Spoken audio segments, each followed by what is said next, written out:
hoje o papo é pra lá de sério. Vamos falar sobre a dependência da tecnologia e também sobre um fenômeno que está chamando a atenção dos brasileiros, que é o vício e a dependência de plataformas de aposta. Diogo, e como os jogos de azar são considerados doença desde 2018 pela Organização Mundial da Saúde, a gente trouxe alguém muito especial para conversar sobre isso. É o Rodrigo Machado, o psiquiatra do Programa de Transtornos do Impulso do Instituto de Psiquiatria do Hospital das Clínicas da Faculdade de Medicina da Universidade de São Paulo. Seja bem-vindo, doutor. Olá, olá, é um prazer imenso poder estar falando com vocês aqui sobre um tema tão relevante, né, que está agora no olho do furacão, em discussão no Brasil. Então, muito obrigado pelo convite. A gente fica muito feliz de receber o senhor. Antes de começar, um recadinho. Para o pessoal que só ouve a gente, saibam que as nossas carinhas podem ser vistas lá no YouTube, né, Diogo? Toda terça-feira, no canal UOL no YouTube, tem um novo episódio de Deu Tilt. Corre lá, pessoal. Mas vamos direto pro papo, Diogo. Doutor, você estuda a dependência que as pessoas podem ter das plataformas conectadas e do celular. Só que seria exagero dizer que os celulares podem ser tão viciantes quanto as drogas? Isso, assim, eu trabalho lá no Instituto de Psiquiatria da USP, nesse ambulatório que a gente chama de transtornos do impulso. Por que que ele tem esse nome? Tudo que envolve impulso, que é a perda de controle frente a algo, a gente trata lá. E a gente pode ter a perda de controle frente a prazeres diversos. Então, não só a gente fica dependente de substâncias químicas, como drogas, mas a gente pode ficar dependente de comportamentos que sejam muito sedutores para o nosso cérebro. Então, vício em compras, o impulso sexual excessivo, e assim como o uso abusivo de tecnologias, né? E o mais conhecido aí, a dependência em jogos de azar, que é o chamado transtorno do jogo. Então, lá a gente trata todas essas condições e entende, além de tratar pessoas adoecidas, a gente busca compreender qual o impacto disso no cérebro, como isso funciona lá no cérebro, e a gente já fala, assim, sobre dependências tecnológicas, então dependência em games, em uso excessivo de smartphones, de redes sociais.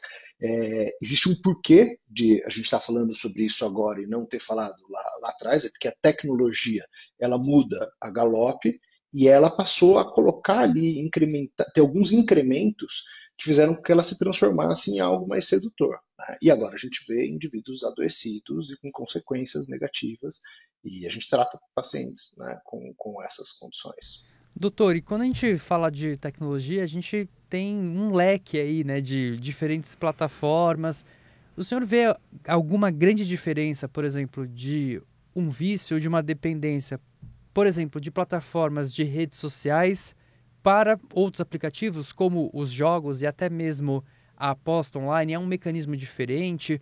Uma é mais, vamos dizer assim, drástica do que a outra? Como que você entende essa diferença entre os universos, esse grande cardápio que temos hoje de plataformas online? Isso. O que acontece é o quão sedutor esse estímulo ele é para o cérebro para gerar modificação e consequentemente dependência. Então, seria mais ou menos um conceito parecido com o que a gente vê nas substâncias químicas, em que a gente sabe que, por exemplo, a maconha pode gerar dependência, o álcool também, e o crack também, a heroína também. Só que existe um potencial aditivo em cada uma dessas substâncias. Tem substâncias que a gente precisa se expor com muito mais frequência e muito mais tempo, como o álcool e a maconha, para desenvolver mudanças no cérebro e gerar uma dependência, do que quando comparado, por exemplo, à heroína, que poucos contatos já geram modificações e um padrão de dependência. Dentro das tecnologias, a gente entende que também existe esse espectro de gravidade e de potencial aditivo ali de determinados comportamentos. Então, a primeira das chamadas dependências comportamentais, que são essas dependências a comportamentos geradores de prazer e não substâncias, reconhecida foi o transtorno do jogo, que é o vício em apostas, né? E a gente está discutindo isso agora de forma muito acalorada no Brasil por conta dessa questão da legalização, mas a gente também tem o desenvolvimento de dependência dentro das tecnologias. E dentro das tecnologias, a gente tem formas diferentes delas atuarem no cérebro. Então a gente sabe que, por exemplo, as redes sociais, por que elas podem gerar um comportamento de uso excessivo, de uso abusivo? Porque muitas redes sociais passaram a incorporar dentro delas mecanismos geradores de prazer, né, mecanismos para persuadir o usuário a ficar mais tempo conectado, e muitos desses mecanismos vieram, por exemplo, dos jogos de azar. Uma coisa, um exemplo claro que eu sempre mostro, por exemplo, nas aulas que eu dou, se você pegar no Instagram e clicar lá naquele coraçãozinho lá em cima, então você entra na parte de notificações do seu Instagram. Você entra lá e você tem as últimas pessoas que curtiram fotos suas, que comentaram. Se você tem exatamente o mesmo mecanismo de uma máquina de caça-níquel, em que eu puxo uma alavanca, tem uma rodinha pensante e eu posso obter uma gratificação. No caso, ganhar ali o mecanismo, a estética dele foi extraída de maneira intencional das máquinas de caça-níquel, porque já sabiam que era um mecanismo que gerava alta estabilidade para o cérebro e mantinha a pessoa mais tempo conectada. Então, muitos mecanismos que as plataformas de desenvolvimento e tecnologia colocaram lá dentro vieram de mecanismos de persuasão que eram reconhecidos, já utilizados de longa data nos jogos de azar, por exemplo. E o mesmo está acontecendo nos games. Por isso que os games eles estão gerando mais adicção, né?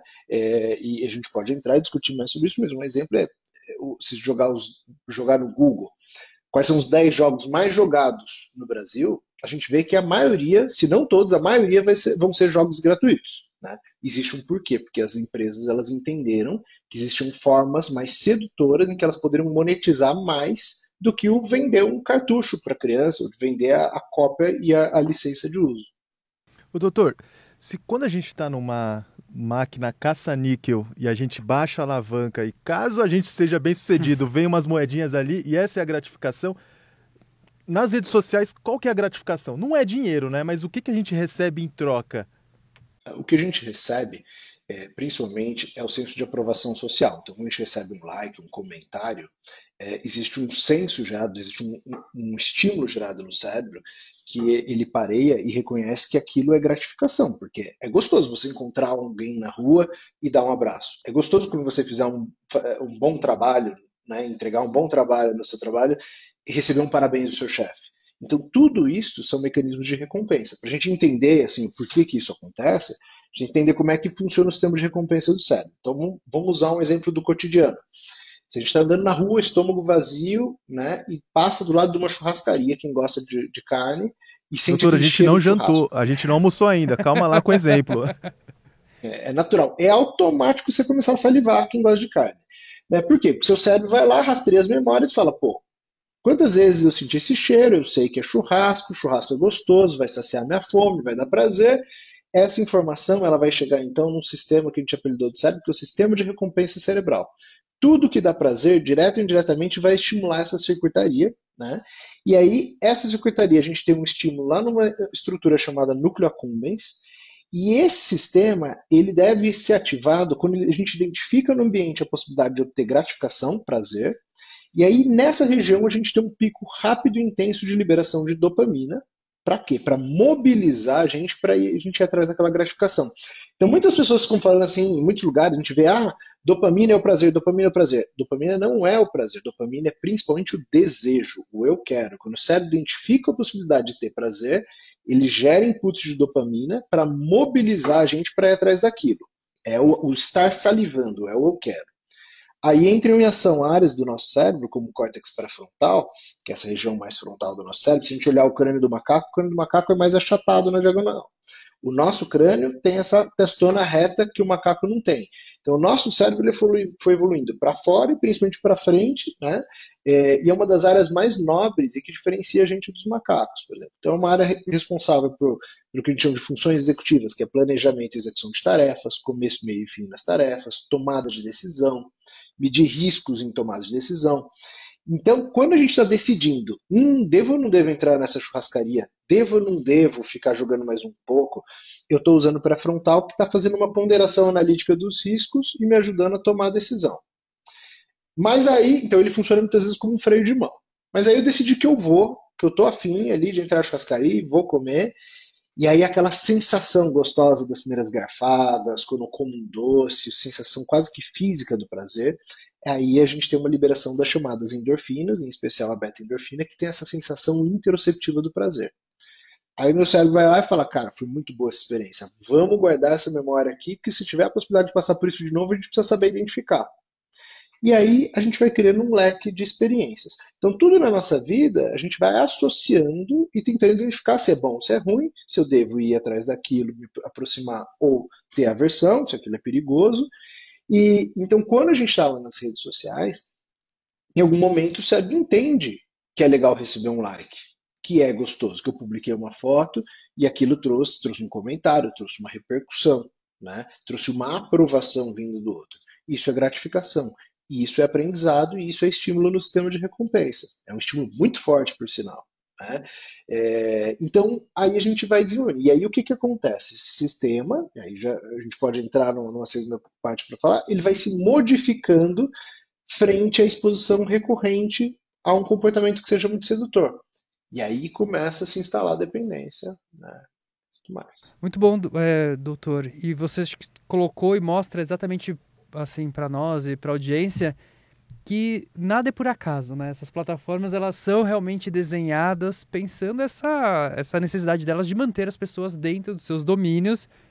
E você falou, né, da dopamina. Inclusive tem uma entrevista que o Sean Parker deu há alguns anos atrás. O Sean Parker foi um dos primeiros financiadores do Facebook. E ele fala, né, que o like, eles criaram o like justamente para dar esse pico de dopamina. Então, nada é por acaso. E aí, uma questão que eu gostaria de fazer é assim, porque a gente tem os jogos, né, e acho que a gente tem a molecada jogando Free Fire, jogando FIFA, e dentro desses jogos também tem alguns mecanismos que parecem roletas, né, que são esses loot box, né? Então, a pessoa compra uma cartinha para conseguir um jogador e etc. Mas ali é uma recompensa do jogo em si. E aí a gente tem um outro universo que está chegando agora, que, por exemplo, né, é o jogo do tigrinho, que aí ele oferece mesmo uma recompensa que é financeira, ou então as apostas. Isso a gente pode entender, né, como algo ainda mais drástico, é como se fosse assim, quando envolve o dinheiro monetário mesmo, é como se fosse a heroína, e aí no caso de só comprar o Cristiano Ronaldo no FIFA, é como se fosse tá caro, hein? Tá caro, hein? É como se fosse uma coisa menor, assim, a gente já tem estudos, ou a gente consegue entender um pouco melhor, assim, da própria tecnologia, o que é pior ainda para o ser humano, doutor? Ó, então isso é interessante que vocês trouxeram, que tem vários conceitos aí que a gente precisa discutir. Então, primeiro um conceito é o que a gente está vendo, que é a convergência entre essas mídias. Então, a gente está vendo uma perda da distinção do que é jogo de azar e do que é game. Tá? Porque os games começaram a incorporar elementos advindos do jogo de azar, por exemplo, a loot box, a caixinha surpresa, que eu ganho recorrentemente se eu vou jogando, quanto mais eu jogo, ou eu posso comprar ela com dinheiro real, e aí eu obtenho um resultado aleatório, que pode ser um prêmio mequetrefe ou um prêmio super raro, que vai ou me distinguir esteticamente dos outros jogadores, uma skin, ou me facilitar muita evolução do jogo. Isso é máquina de caça-níquel, exatamente o mesmo mecanismo de reforço intermitente aleatório que a gente tem nas máquinas de caça-níquel. Isso já é reconhecido pela ciência como algo extremamente pervasivo. Então, por um lado, a gente tem os games incorporando isso, por isso que eles ficaram gratuitos, porque eles viram que isso é muito mais fácil da gente conseguir monetizar e monetizar mais, e não existe uma regulamentação adequada em cima disso para proibir esse tipo de coisa. E os jogos de azar, eles estão se modificando. Eles estão, por exemplo, o jogo do Tigrinho, ele é um mix, ele é uma máquina de caça-níquel, mas tendo alguns elementos vindo de games incorporados ali. Por quê? Porque se eles entendiam que a gente poderia modificar, colocar alguns elementos de games, a gente transforma isso em algo ainda mais sedutor e buscando um público cada vez mais jovem para as apostas. Né? Então, a definição do jogo de azar, para a gente falar que é jogo de azar, você tem que empenhar dinheiro, né, esperando um resultado final, que é ganhar mais dinheiro, ou não ganhar nada, ou ganhar um prêmio mequetrefe, e intermediado por aleatoriedade, risco. Certo? Então eu empenho dinheiro esperando ganhar mais ou menos, mas com aleatoriedade. Nos games, a gente não tem o empenhar dinheiro para ganhar dinheiro, mas a gente tem o empenhar dinheiro com aleatoriedade, podendo me trazer um prêmio que gere mais o melhor resultado, o pior resultado dentro do game. Então a gente tem, isso são as chamadas microtransações. Não é propriamente jogo de azar, mas é algo muito próximo do jogo de azar. Eles viram esses mecanismos, eles foram criados lá atrás. Os desenvolvedores de games, eles começaram a usar como consultores psicólogos grandes, de grande renome, não vou ficar falando aqui, né, mas lá no Vale do Silício. Então, teve um laboratório da Universidade de Stanford, que era o Stanford Persuasive Tech Lab, que era um laboratório que era justamente para ensinar técnicas de persuasão, advindas que a psicologia já conhecia há bastante tempo, para os desenvolvedores. E teve alunos lá notórios, um deles desenvolveu o Instagram, né, para como eu posso deixar meu aplicativo mais sedutor e as pessoas usarem mais. Se elas usam mais, eu ganho mais dinheiro. Né? Só que aí a gente foi gerando uma movimentação que a gente entende que foi complexa, porque começou a gerar um adoecimento em massa da população. Ô, doutor, pelo que eu entendi então, os games eletrônicos tipo FIFA viraram a porta de entrada para drogas mais pesadas, tipo as casas de aposta, o jogo do tigrinho, é algo assim? Olha, os estudos, a gente não pode, para afirmar isso, a gente tem que ter os chamados estudos longitudinais. Por exemplo, para responder assim, será que o cigarro eletrônico, ele tem estudos que acompanham, por exemplo, ao longo de vários anos, ao longo de 10 anos, a trajetória de várias pessoas, para entender como que é isso, o que que precede, o que que gera, o que que vem ao longo do tempo, né, para gerar esse efeito que a gente chama de causalidade. Mas existe sim uma associação forte entre engajamento em loot box, por exemplo, e jogo de azar. O que, que isso quer dizer? Aparentemente, dos jovens e adolescentes gamers, quem mais se engaja com microtransação, compra de skin ou abrir as loot boxes, as caixinhas surpresas, tem maior propensão a, lá na frente, se envolver com um jogo de azar e eventualmente criar uma dependência de jogo de azar.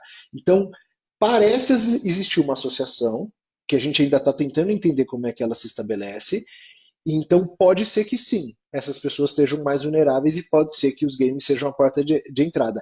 E existem dentro dos games mecanismos mais e menos pervasivos. Você citou, por exemplo, o FIFA. Cara, o FIFA, dos que eu conheço, é um dos mecanismos mais tóxicos que tem e mais complexos de geração de prazer. Por quê? Dentro do FIFA você tem lá o Ultimate Team, né? Então você tem, eu conheço porque eu jogava FIFA nos seus primórdios com meu irmão, naquelas batalhas ferrenhas, né? Entre Uhum. irmãos lá, melhor de 5 para ver quem ia ganhar. O senhor é um E usuário em aí só recuperação que de FIFA. lá no PlayStation 1, nos seus primórdios, e lá, cara, todo mundo sabia que era muito chato jogar sozinho FIFA, né? Era horrível você jogar contra a máquina. Era um porre. Então era um jogo que era praticamente você jogar com alguém, com seu vizinho, com seu amigo. Hoje em dia, a forma que ele é mais jogado é online, sozinho, com outras pessoas no mundo, porque existem esses campeonatos, você monta seu time, e lá eles criaram mecanismos de reforço, como os busters, né, aqueles pacotinhos que se você vai jogando mais, você vai abrindo mais, ganhando mais pacotes e maior chance aleatória de obter um jogador raro que pode fazer um grande sucesso no seu time, te ajudar muito. E o mais perverso, na minha opinião, é o mercado de microtransações que eles criaram, porque você não só compra o Buster, mas você pode negociar aquilo numa bolsa de valores em paralelo, em que os valores flutuam de moedas lá FIFA, e você pode gastar dinheiro real para comprar moeda FIFA, para comprar jogadores, ou você pode ficar fazendo trading, né, diário de cartas.